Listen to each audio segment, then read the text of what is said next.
রাজাকার বলেছেন হাসিনা এদেশে যখন যুদ্ধ চলে আমরা তখন পাকিস্তানের আর্মির পাহারায় তাদের তত্ত্বাবধানে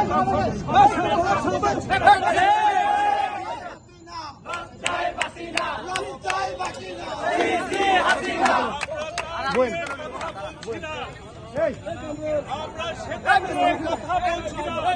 আমাদের কথা হচ্ছে আপনি যখন হানাদার বাহিনীর তত্ত্বাবধানে ছিলেন, তাদের পাহারায় ছিলেন, তখন কে রাজাকার কে মুক্তিযোদ্ধা তা দেখার সুযোগ আপনার হয় না। আপনি কাউকে রাজাকার বলার কোন অধিকার রাখেন না।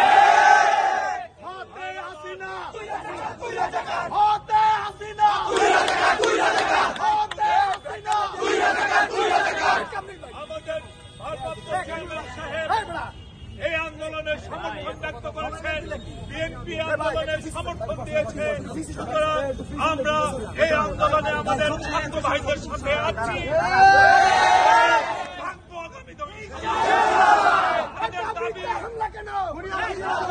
দাবি আদায় না হওয়া পর্যন্ত আমরা তাদের সাথে থাকবো।